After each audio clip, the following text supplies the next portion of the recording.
Et pour en parler, nous sommes avec Jason Stearns. Bonsoir, vous êtes directeur du GIEC, le groupe d'études sur le Congo à l'Université de New York. C'est le troisième discours du genre de Félix Tshisekedi et le premier depuis sa rupture officielle, on va dire, avec le FCC de Joseph Kabila. Que retenez-vous de cette allocution au-delà du sujet factuel que l'on vient de voir ?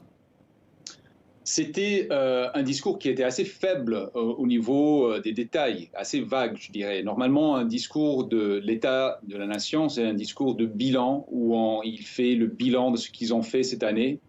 Et je dirais que c'était particulièrement faible par rapport au premier sujet, peut-être le sujet le plus important, la sécurité.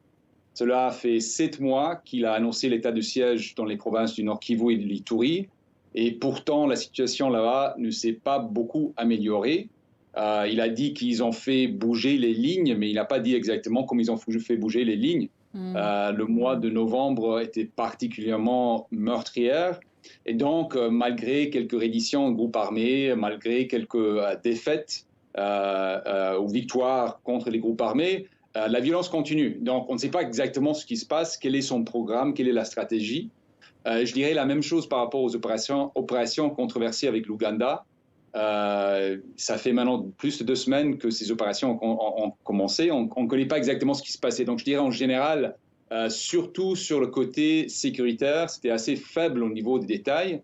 Ce n'était pas vraiment un discours de bilan précis. C'était un discours qui faisait des grandes lignes, des généralités, qui n'est pas entré dans les détails. Et vous aviez souvent évoqué sur ce plateau l'échec justement de l'état d'urgence. Est-ce que cette collaboration dont vous avez parlé avec les forces ougandaises est la meilleure des stratégies ? Je pense qu'il faut donner le bénéfice du doute. J'étais assez sceptique, pour être franc. L'Ouganda, c'est un pays qui a une mauvaise histoire avec l'RDC. Ils ont occupé l'Est de l'RDC. Ils ont amené beaucoup d'insécurité à l'Est. Alors, faire recours à cette même armée pour ramener la sécurité, c'est un peu paradoxal. Mais en parlant surtout avec les gens au niveau local, les victimes de la violence là-bas, ils donnent la bénéfice des doutes. Ils sont tellement désespérés, je pense, qu'ils donnent la bénéfice des doutes à ces opérations conjointes. Je pense qu'il faut faire la même chose. Donc, il faut donner la bénéfice des doutes à ces opérations, à l'armée ougandaise. Mais il faut aussi qu'il y ait une transparence. Comme j'avais dit, ça fait 2 semaines qu'ils sont là. On ne sait pas exactement. D'ailleurs, il y a très peu de détails par rapport à ce qui se passe. Jason Stearns, en matière de transparence.